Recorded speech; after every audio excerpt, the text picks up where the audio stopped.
Bonjour à tous et bienvenue sur la chaîne. On se retrouve aujourd'hui pour une nouvelle vidéo, un sujet dont on parle pas beaucoup, le home cinéma, mais voilà, j'avais envie de partager avec vous une petite vidéo. Alors prends quelque chose à boire, pose-toi tranquillement. Donc le sujet de la vidéo, comme tu as pu le voir dans la miniature et dans le titre, un home cinéma quand tu n'as pas de place ou tout simplement quand tu n'as pas envie de t'embêter à passer des fils, à tout acheter, à te renseigner, de savoir comment ça marche. Les systèmes sans fil sont quand même beaucoup plus basiques et accessibles à une personne qui ne s'est pas renseignée ou qui n'a pas les moyens de le faire installer par un professionnel.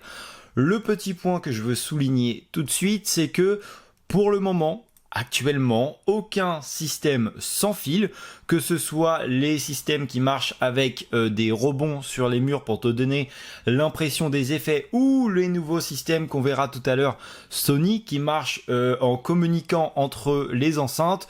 Pour l'instant, aucun ne remplace un vrai home cinéma, un bon vieux entre guillemets home cinéma avec les fils, etc.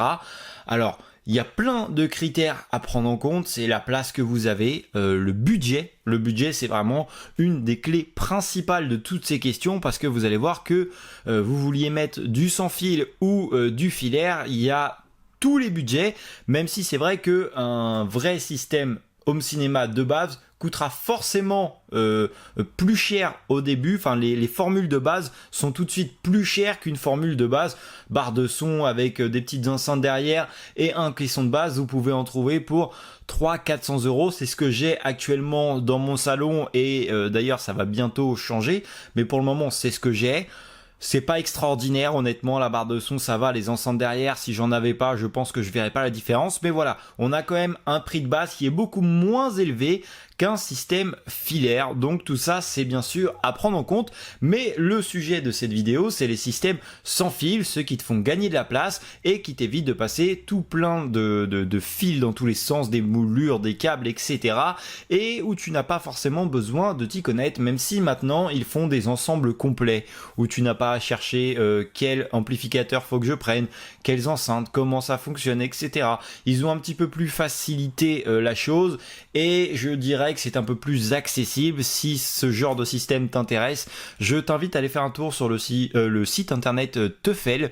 Donc j'ai pas personnellement essayé, mais il y a de très bons retours dessus. Après, tu as d'autres sites comme Cobra, et c'est cobra.fr, et son et vidéo qui proposent des ensembles complets.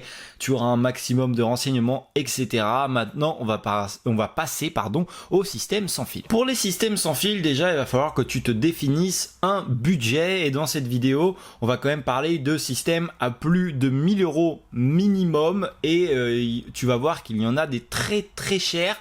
Donc quand tu arrives à des budgets pareils, il faut vraiment te poser la question, est-ce que tu veux pas un peu plus t'embêter et passer un vrai système? Après, c'est pas toujours possible. Tu vois, personnellement, je suis en location dans un appart et j'ai pas envie de faire des frais, des travaux, passer des câbles, etc., faire des trous parce que l'appart va falloir que je le rende convenable et puis de toute manière, je n'ai pas la place.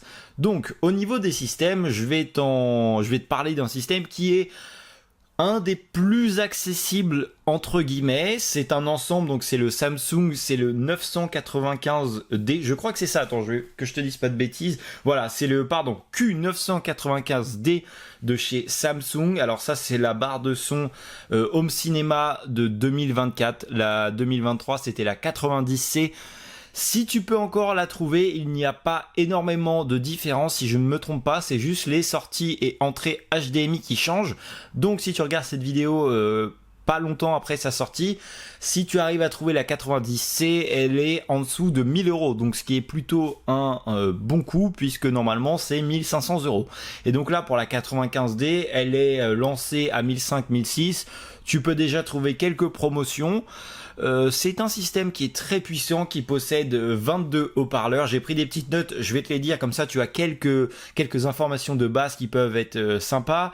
Donc on a le traitement son Dolby Atmos et DTS-X. Alors tous les systèmes que je vais te présenter ont ces prises en charge là et surtout le Dolby Atmos parce que c'est ce qui nous intéresse dans passer un home cinéma, hein, c'est un petit peu le but. Donc cette barre de son fonctionnera avec justement les rebonds. Tu vas avoir ta barre de son avec des enceintes au-dessus, sur les côtés et en façade bien sûr. Tu as un caisson de basse et deux enceintes arrière qui sont quand même assez balèzes qui ont une connexion sans fil. Par contre, tu as quand même le branchement sur secteur. Donc tu as quand même un fil, mais tu ne dois pas les relier entre elles, ni les relier au système qui sera devant en façade.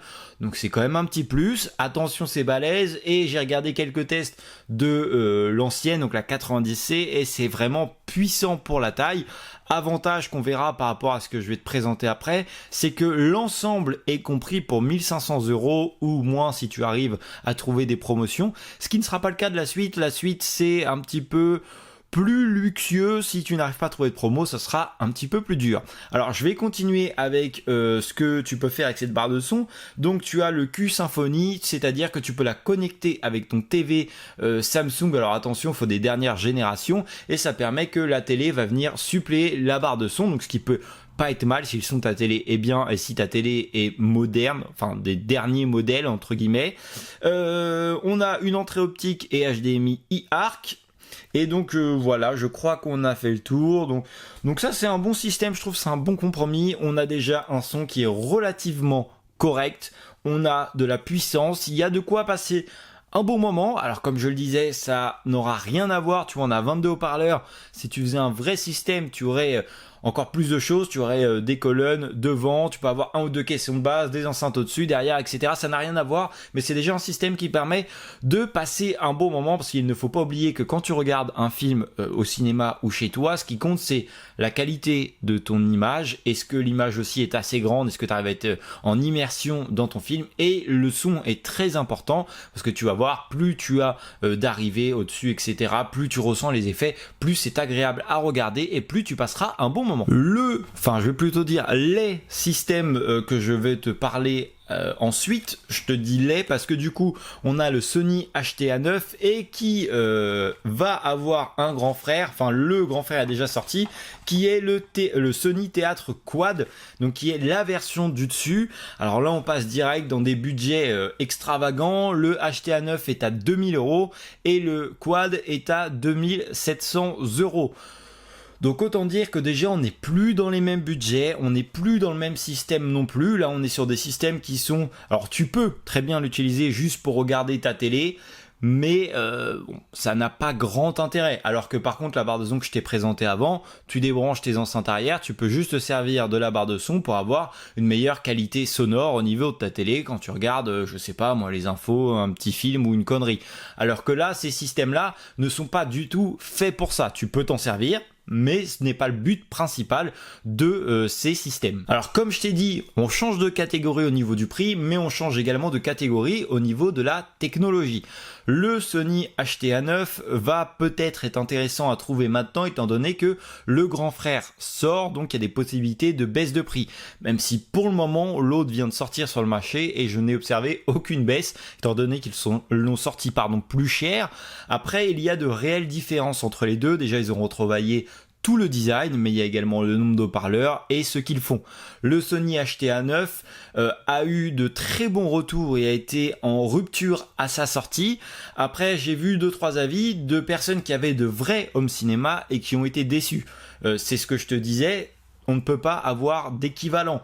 Je pense que si tu n'as jamais eu de home cinéma, c'est un bon investissement pour prendre un plaisir. Si tu as déjà eu de vrais systèmes, il y a de fortes chances que tu sois déçu car les effets ne seront pas pareils. Alors comme pour la barre de son Samsung, on lit le Dolby Atmos, le DTS, DTS-X. On a par contre que 2 HDMI, on a une entrée, une sortie, c'est-à-dire que si tu veux lire une autre source, tu es obligé de débrancher, etc. À moins que tu aies un lecteur DVD, 4K qui le fasse, mais sinon tu n'as que 2 sources. Ils n'ont pas réglé le problème sur le quad, alors que c'est ce qui a été reproché le plus fréquemment sur le premier système. Petite déception, mais on peut pas leur en vouloir. Le HTA9 possède 8 haut-parleurs, donc c'est peu pour un système, contrairement à la Samsung qui en avait 22, mais ils possèdent une nouvelle technologie. Ils ne vont pas utiliser de rebond, mais ça crée plein d'enceintes fantômes. J'ai regardé pareil un test de PP World si ça t'intéresse, et il a fait le petit test où tu as chaque enceinte fantôme activée, donc au-dessus, j'allais dire en dessous, sur les côtés qui s'activent, et il avait l'air d'être plutôt satisfait du rendu. Donc ça va créer plein d'enceintes autour de toi et ne pas utiliser de rebond.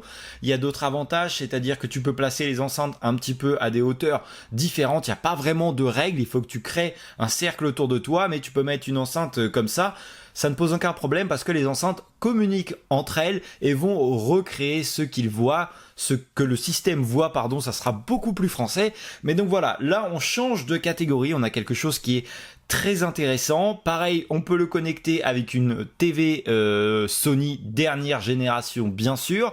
Alors j'ai vu certaines personnes qui se plaignaient justement du manque d'enceinte centrale puisque tu n'as que 4 enceintes, donc 2 devant, 2 derrière, et au milieu, tu as un vide. Alors certaines personnes ont été bluffées du rendu, justement, on crée une enceinte centrale, et d'autres ont été un petit peu plus déçus. Donc tu peux la mettre avec un TV Sony dernière génération, et si je ne me trompe pas, j'ai vu que sur le boîtier où tu as les HDMI, tu as tes 4 enceintes qui sont reliées sur un boîtier qui se posera sous ta télé, et là j'ai vu une sortie jack, donc logiquement tu peux y connecter une enceinte jack simple, ou par exemple une barre de son. Moi ma barre de son a une sortie jack, donc c'est un système qui peut être intéressant pour moi. J'ai un système home cinéma, je veux regarder un film, je le branche sur ma barre de son.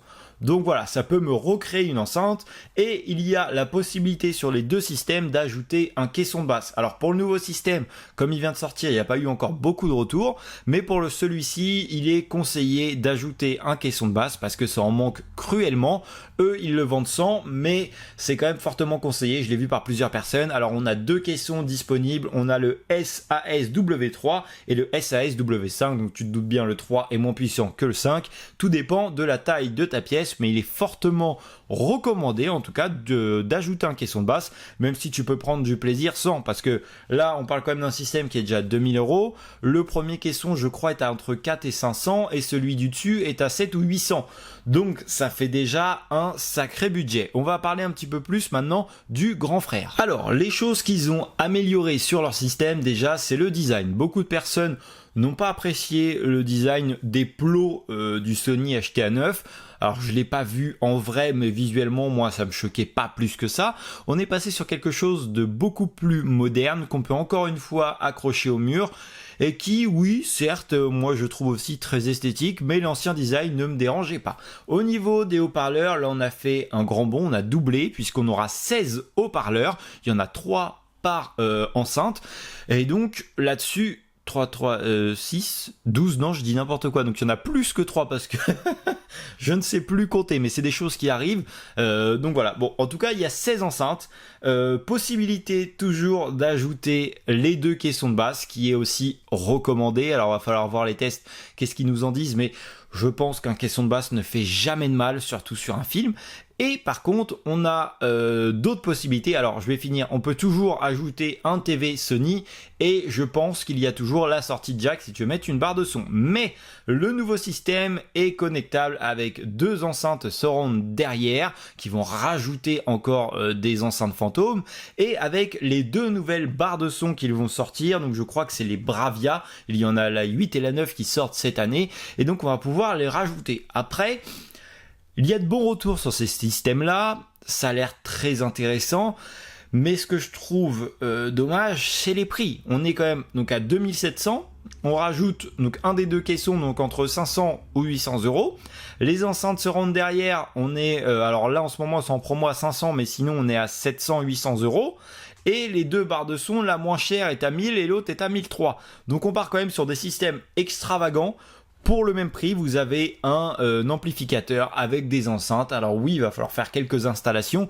Si tu regardes cette vidéo, c'est que tu n'as pas forcément justement la place ou l'envie de le faire.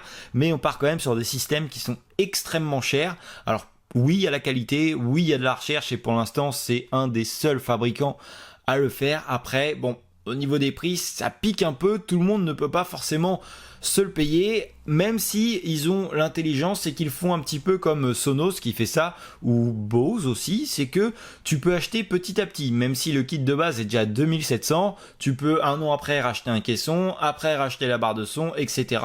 Mais au final, on revient quand même sur des coûts qui sont extrêmement chers. Alors si tu le fais de temps en temps, si tu as l'argent, tant mieux, fais-toi plaisir, je pense que tu peux avoir quelque chose de vraiment cool, mais sinon c'est quand même légèrement abusé, hein, ça va rester coincé dans la gorge. En tout cas je ne partirai pas sur ce système parce que tout simplement j'en ai pas les moyens. Et pour revenir sur les enceintes, si j'avais réfléchi 2 minutes, il y en a 4 par haut-parleur, je sais pas pourquoi je suis passé sur 3, 4 et 4, 8, 8 et 8, 16, ça y est, je me rappelle de mes petits cours, donc on devrait, je pense, avoir 4 haut-parleurs par petite enceinte, ce qui me semble beaucoup plus logique pour arriver à 16. Si je me suis trompé, n'hésite pas à me reprendre en commentaire. Et pour finir, on va rester avec le même fabricant, donc qui est Sony, encore avec des packs qui peuvent très vite monter. Là ça va être plutôt à toi de choisir déjà encore une fois ton budget et ce que tu veux en faire, la place que tu as aussi, parce que souvent suivant le modèle que tu prends, c'est la taille de ta pièce. Donc cette fois-ci tu vas pouvoir acheter encore plus séparément, c'est-à-dire la barre de son, le caisson à part et les enceintes arrière. On va avoir plusieurs possibilités. Donc on va commencer par la barre de son. Donc on va retrouver la Sony HTA, oui c'est ça, HTA 3000, la 5000, la 7000, ou les deux nouvelles barres de son qui viennent de sortir, donc la Bravia 8 et 9. Donc c'est pareil, il y a de gros écarts de prix. Par exemple, j'avais regardé pour la 7000, elle se trouve à 1200 €. Donc c'est déjà une barre de son qui pique. Alors pareil, ils te la vendent à utiliser sans caisson, sans enceinte arrière. Elle est censée faire le taf toute seule. Après avoir regardé plusieurs tests, tout le monde en dit la même chose, c'est que si elle est toute seule, elle n'est pas non plus extraordinaire. C'est une bonne barre de son, mais elle ne vend pas le rêve vendu à la base. Par contre, complétée par les bons équipements à première vue, c'est une excellente barre de son, mais encore une fois, on part sur des systèmes à 2500, 3000 €, ce qui est assez cher encore une fois. Donc on a toutes ces barres de son. L'avantage, contrairement aux deux autres systèmes Sony, c'est que vous pouvez très bien utiliser votre barre de son pour regarder la télé, et quand vous voulez vous regarder un film, vous ajoutez le reste, ce qui n'est pas forcément possible avec les autres packs. Au niveau des caissons, on va rester sur les deux mêmes, donc le SAS W3 et le SAS W5. Et au niveau des surrounds arrière, donc on a le système de base qui est classique comme sur beaucoup de systèmes, et on a le deuxième qui est beaucoup plus avantageux, et une fois qu'on a déjà mis tout ça, il est quand même conseillé de passer le level up, c'est-à-dire que ça va faire exactement comme les autres systèmes. Donc on a deux enceintes sans fil cette fois-ci, vraiment, hein. C'est des enceintes sur batterie. Donc ce qui est intéressant, c'est que quand tu regardes juste ta télé, les enceintes elles sont même pas sur ton mur, elles sont en train de charger dans un coin, etc. Tu dis tiens, je me fais une petite séance, je sors mes enceintes, il y a zéro fil, même pas à brancher sur secteur. Si tu as des meubles, il n'y a pas de trou à faire. Tu les poses, tu allumes, tout se connecte ensemble et tu peux regarder un film. L'avantage de ce kit là, ce n'est pas que le fait que ça soit sans fil, c'est que quand tu ajoutes celle-ci avec par exemple la Sony HTA 7000, c'est qu'on va reproduire la même chose que si tu avais le kit Sony HTA 9, ça va créer des enceintes fantômes, et là cette fois-ci cet ensemble là va vraiment être performant contrairement à la barre de son seule. Donc voilà, tu vois, tu as plein de possibilités, il n'y a pas que ce que je viens de te présenter, il existe plein de barres de son, de compos possibles à faire pour te faire des choses sans fil, que tu puisses quand même kiffer, même si tu n'as pas soit les moyens, la place, etc. Comme on disait, de te faire un vrai système. Il y a de quoi passer un bon moment, il y a plein de choses, je pense à Bose, je pense à Sonos, il y a JBL qui a sorti des enceintes où tu peux déconnecter deux enceintes de la barre de son, tu les mets derrière et tu passes aussi un bon moment. Alors pour l'instant, j'ai pas vu trop de tests, j'ai juste vu quelques notes, elles n'ont pas forcément des bons retours. Après, personnellement, j'avoue que j'adore leurs petites enceintes Bluetooth pour écouter la musique. Il y a un excellent son, mais j'avoue que je suis pas du tout attiré par ce système pour un home cinéma. Pour moi, ils sont bons à faire de la musique au niveau home cinéma. J'avoue que je m'y risquerai pas. Mais voilà, c'est des possibilités. T'as ta barre de son simple, tu veux regarder un film, tu déconnectes, tu mets derrière, c'est sans fil, t'as fini, tu remets, ça se recharge à la barre. C'est facile. Et voilà, donc tu as plein de possibilités. C'est à toi de choisir déjà quel budget tu veux mettre, parce que tu vois les systèmes Sony, moi je les adore, ça me donne énormément envie, mais c'est hors de prix. Alors peut-être que voilà, avec les soldes, en payant plusieurs fois, etc., tu peux te le permettre, mais c'est pas forcément toujours facile. Mais tu as d'autres solutions un petit peu moins chères. Par exemple, tu vois, la première barre de son Samsung que je t'ai présentée, elle a très bonne réputation, elle a de la patate, elle a de bons retours, et ça te permet d'avoir quelque chose d'équivalent. Alors même si elle crée pas d'enceinte fantôme, tu peux déjà avoir un très bon système 5.1 pour du coup entre 1000 et 1500 euros, en sachant que si tu veux un système 5 points complet avec un ampli, des fils, etc., si je ne me trompe pas bien sûr de ce que j'ai regardé, tu n'as pas grand chose en dessous de moins de 1500 euros, en sachant que sur ton pack des fois il faut que tu rajoutes des petits embouts, il faut que tu rajoutes du fil, de l'installation, voilà, tu peux avoir plein d'autres trucs à rajouter, alors que là ton kit il est livré, tu l'installes chez toi et t'en parles plus, tu peux te servir de ta barre de son pour regarder la télé. Un système home cinéma, il n'y a pas grand intérêt à entendre les infos dans toutes les enceintes en venant du plafond, etc. Mais voilà, je pense que tu as de quoi te faire plaisir, que ce soit à petit budget ou à gros budget.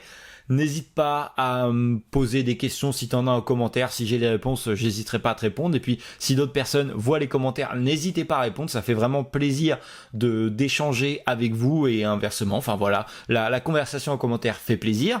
J'espère que la vidéo vous a plu. Alors, comme tu as pu t'en apercevoir, je suis pas hyper calé techniquement sur le sujet, mais ça m'intéresse et j'avais envie d'en parler avec vous et de vous partager un avis qui n'est pas forcément celui d'un expert, comme on peut voir d'habitude. Des fois, on a juste envie de savoir est-ce que c'est bien ou pas. Bah voilà, je trouvais ça cool de le partager avec vous. Tu peux également t'abonner à la chaîne, on est de plus en plus nombreux, on est enfin plus de 1000 abonnés et ça c'est vraiment cool.